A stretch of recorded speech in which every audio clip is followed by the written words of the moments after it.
নমস্কার। আরও একটা গুরুত্বপূর্ণ আপডেট নিয়ে চলে এলাম, খুব গুরুত্বপূর্ণ ভিডিও। চ্যানেলে ফার্স্ট টাইমে থাকলে চ্যানেলটাকে সাবস্ক্রাইব করে বেল আইকনটা টিপে রাখতে হবে লেটেস্ট গুরুত্বপূর্ণ আপডেট পাওয়ার জন্য। স্টেপ টু স্টেপ আজকের আপডেটটি আপনাদের সামনে তুলে ধরছি। আজকে কথা বলবো চুক্তিভিত্তিক কর্মীদের নিয়ে কথা বলবো। পেনশন দিতে নির্দেশ দিল। সমান কাজ করলে পেনশন দিতেই হবে। সুপ্রিম কোর্টের ঐতিহাসিক রায় ঘোষণা কী আপডেট উঠে আসছে আজকের এই ভিডিওতে বিস্তারিতভাবে ব্যাখ্যা করব। চ্যানেলে নতুন হয়ে থাকলে চ্যানেলটাকে সাবস্ক্রাইব করে বেল আইকনটা টিপে রাখতে হবে লেটেস্ট গুরুত্বপূর্ণ আপডেট পাওয়ার জন্য।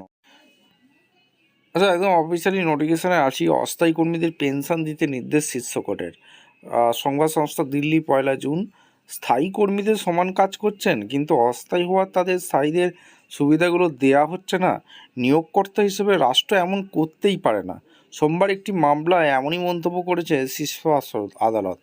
এ ব্যাপারে পাটনা হাইকোর্টের একটি আদেশ এদিন খারিজ করে দিয়েছেন শীর্ষ আদালতের বিচারপতি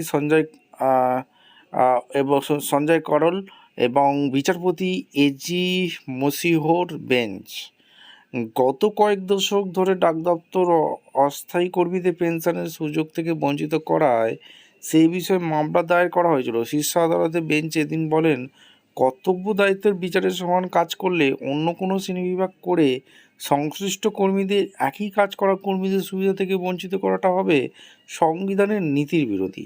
বেঞ্চ বলেন, যেসব কর্মী অনেকদিন ধরে কাজ করছেন, তিনি ক্যাজুয়াল বা অস্থায়ী যাই হন না কেন, বিশেষ করে যাদের স্বীকৃতি মর্যাদা দেওয়া হয়েছে, যাদের সামাজিক নিরাপত্তা ও পেনশনের সুযোগ থেকে বঞ্চিত করা যাবে না।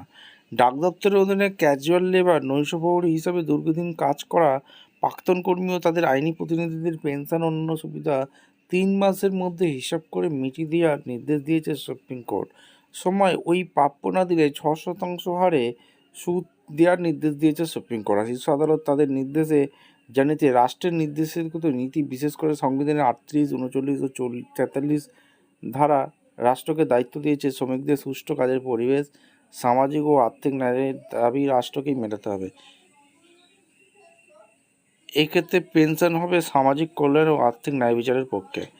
আপনাদের মতামত অবশ্যই কমেন্ট করে জানাবেন। দেখা হচ্ছে কোনো পরবর্তী ভিডিও। ধন্যবাদ।